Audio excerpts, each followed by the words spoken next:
В последнее время в нашем городе участились случаи пожаров.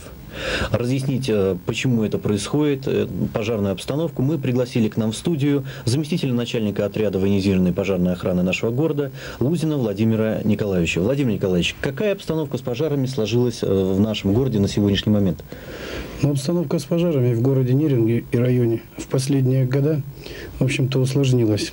Достаточно сказать, только за 1990 год в городе произошло 355 пожаров с материальным ущербом около 1,5 миллиона рублей.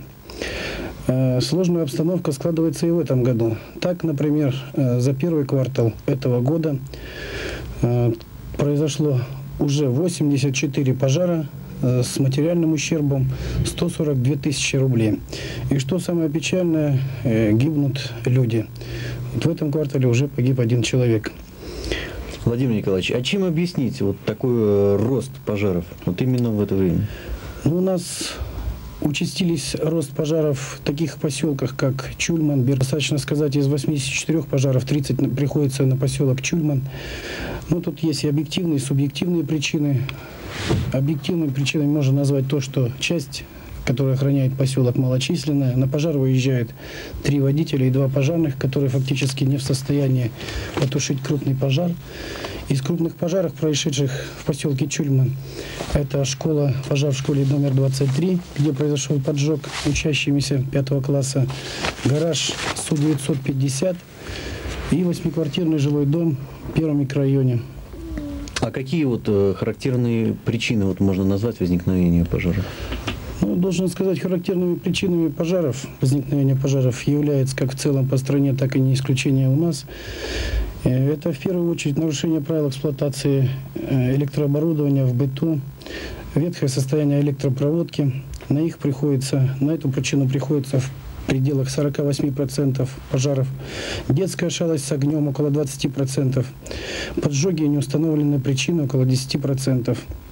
Если анализировать по временам года, то пожары возникают наибольшее количество в зимний период, но это естественно и понятно. Люди стараются обогреться, дополнительные электронагревательные приборы, электропроводка не выдерживает.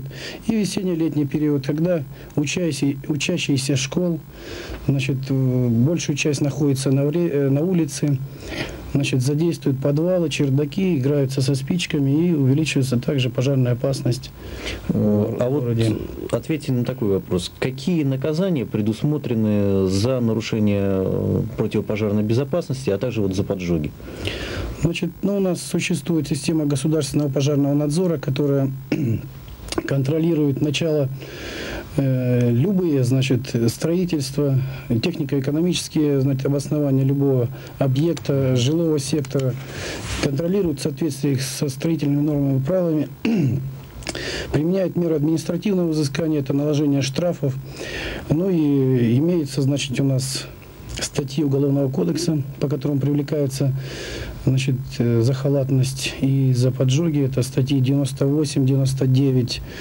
И кого-нибудь привлекали вот именно по этим статьям у нас? У нас привлекали в городе, насколько, если нерюнгринцы помнят, пожар по геологов 39/1, поджог гражданина Жукова Сергея Михайловича, общежитие. Этот гражданин был разыскан, длительное время разыскан.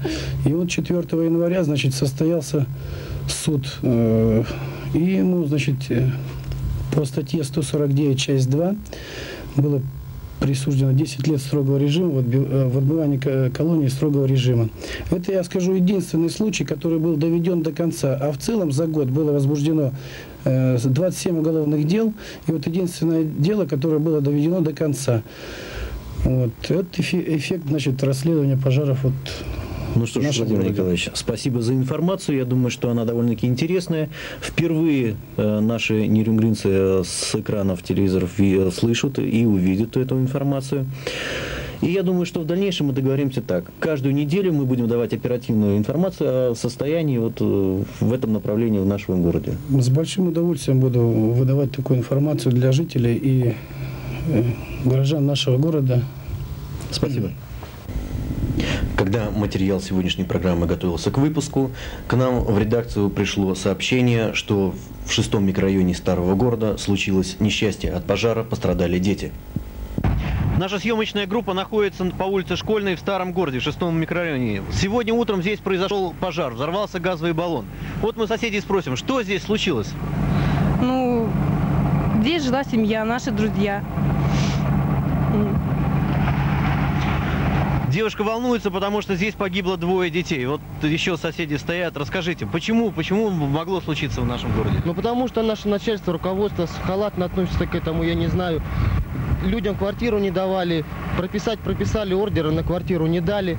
И вот поэтому обогревателями пользовались, ни воды, ничего не было. И вот поэтому... А вот что, отопление было отключено? Отопление отрезали, все балки, вот видите, здесь ПДУшки все отрезали, и отопление действительно отрезали. И вот, пожалуйста, вам результат. Были самодельные электроотопители, ну, да? Конечно, как-то же надо было, все-таки 2 детей, обогреваться как-то надо было. А как здесь, что за жилье было? Я смотрю, половина вот здесь уже снесено, да, ПДУшки. Половина снесло, люди покупали это старое жилье. И эту ПДУшку тоже купили, люди приходили, спрашивали.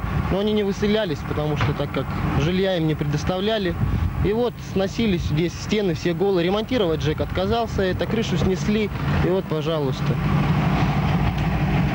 То есть, если бы вовремя получили квартиру, могло бы этого несчастья не произойти, конечно, да? Если бы, да. Если бы наше руководство смотрело хоть немножко, это же не единичный случай. Много же случаев таких, что сгорали и дети, и все-таки пожаров очень много здесь, по 7-му микрорайону, и как-то это все. Вы здесь живете, вот именно в таком положении. Много здесь семей живет? Очень у которых много. Отключено отопление, то есть в аналогичной ситуации? Ну, здесь я не знаю, как вот в этих ПДУшках. Вот мы живем так же, но мы как-то просто добились такого. Наши человек нам тоже давали 2-комнатную квартиру, мы отказались. Мы добились, чтобы нам отремонтировали это все, но здесь, видите, не получилось так.